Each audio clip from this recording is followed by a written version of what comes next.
Grosse soirée hockey Canada Night in Toronto. Pas Montréal contre Arizona ou Dallas. Non. Toronto, let's go!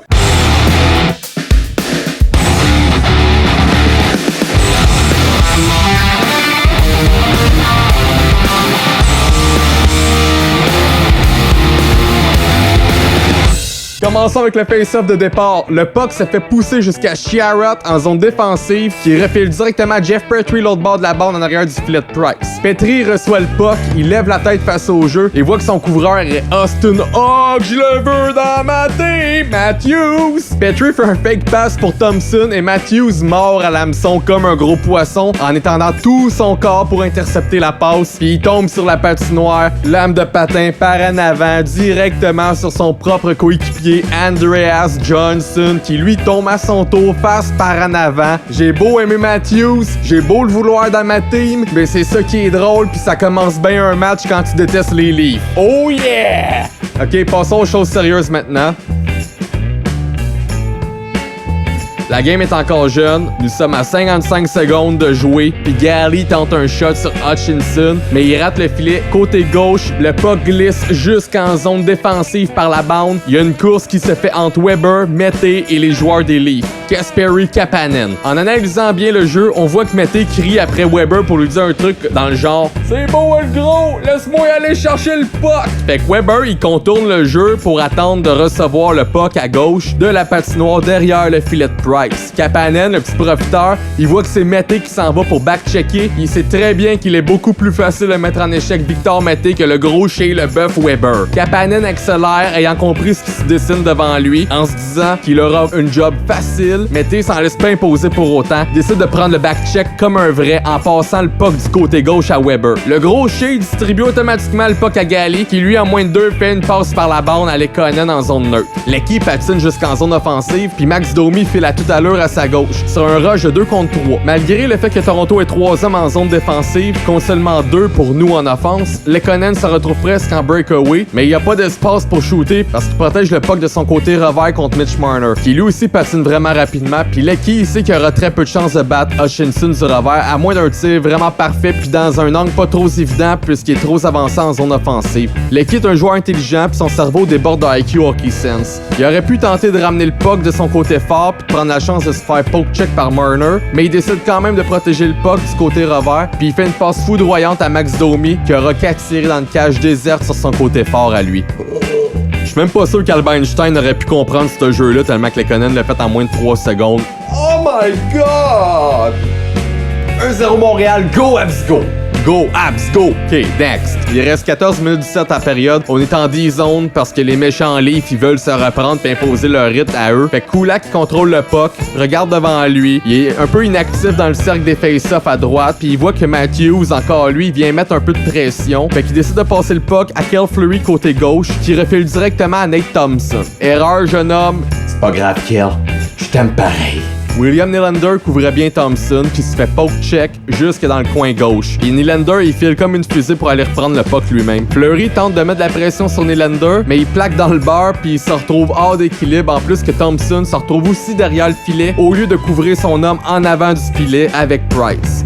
Nylander contourne derrière le filet de Price et passe vers Matthews, encore lui, qui est posté juste devant le net, mais Price il fait l'arrêt. Matthews reprend son propre tour puis passe derrière lui à droite pour Cody Ceci en def, qui est tout seul parce que les 5 joueurs du Canadien sont tous postés en bas de la zone défensive. Ceci il passe à gauche vers Morgan Rielly, qui est un autre joueur de défense ultra offensif. Rielly avance par la bande et passe à Matthews. Posté en plein milieu entre les deux cercles des face-off, il prend un bon shot des tirs des poignets puis il bat Price avec un tir ultra précis. Toujours en première, Jake Muzzin, défenseur pour les Leafs, est dans la zone neutre avec le puck et rejette dans le coin gauche, dans notre zone défensive. Le puck tourne jusqu'au coin droit de la patinoire. Plusieurs joueurs des deux côtés se battent pour la rondelle, puis c'est finalement Nick Suzuki qui contrôle le puck derrière le filet de Price. Mais Trevor Moore, ailier droit des Leafs, lui, il soulève le bâton de Nick Suzuki pour lui enlever la rondelle, passe directement à Alexander Kerfoot qui est juste devant Price et il score. Le shot de Kerfoot a touché la jambière droite de Price, mais Price est un peu en retard sur son mouvement parce que le jeu s'est passé incroyablement rapidement.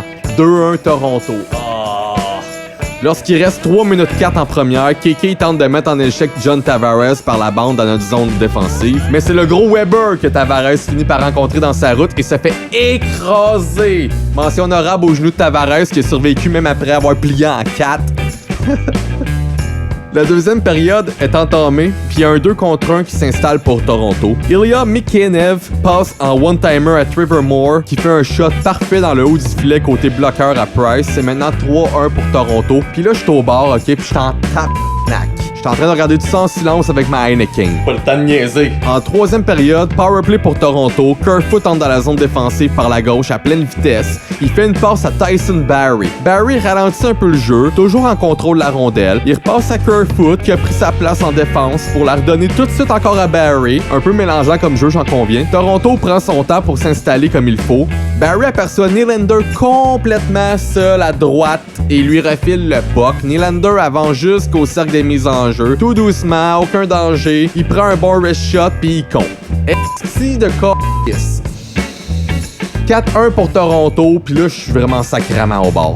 Mais 10 secondes plus tard, Toronto aura même pas eu le temps de célébrer comme il faut que Domi, il prend possession de la rondelle en zone offensive. Il patine jusqu'au cercle des mises en jeu droite. Il fait une passe du revers à Joe Drouin qui intercepte dans ses patins un petit peu brouillons. Il fait déplacer le goaler Hutchinson avec lui, puis il tente de remettre le puck à petit Paul Byron, mais le puck bounce dans les patins de Morgan Riley pour finalement entrer dans le net des méchants livres. 4-2 Toronto, boom! Let's go! Yes!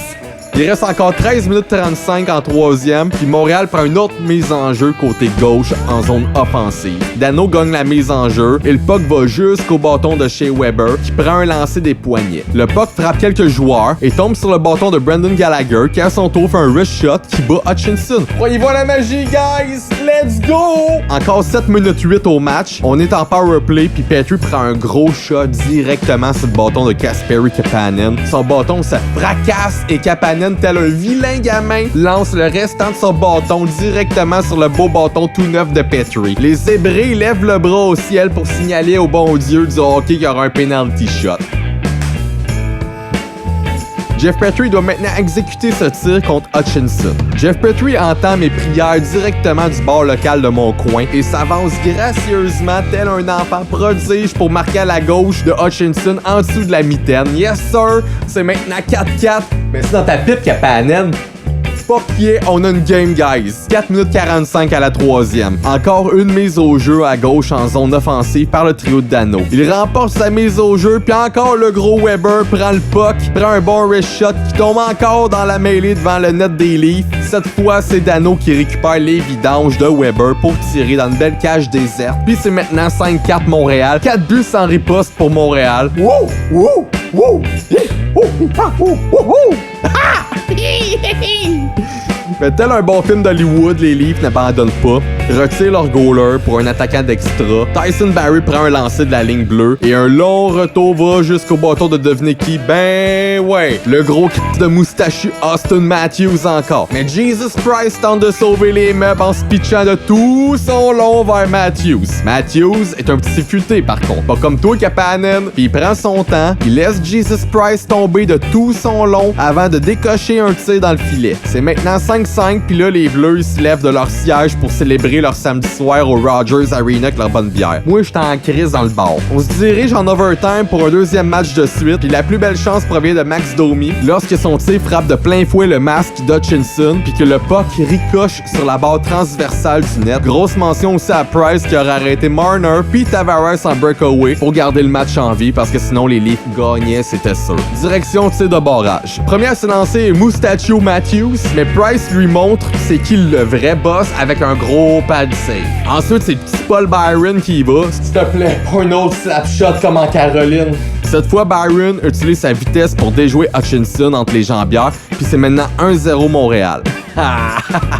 Mitch Marner est le suivant. Il patine lentement, puis il visite un peu la ville de Toronto tout en zigzagant, en allant de gauche à droite de la patinoire. Mais notre sauveur dit non avec son bloqueur. Pouf! Price peut maintenant donner la victoire avec un arrêt contre John Pat plié en 4 Tavares. Et devinez quoi? Price lui montre les douches avec un gros arrêt du bloqueur encore, juste pour montrer à Hutchinson c'est qui le vrai boss. Victoire du Canadien en tir de barrage. Merci Bill Ryan, mais c'est Montréal qui sort victorieux de ce duel épique. Fait que likez, commentez, puis surtout partagez le maudit vidéo. On se retrouve pour la prochaine vidéo des Habs contre les Sabres de Buffalo. C'était Jonathan pour un autre épisode de Joe Clutch.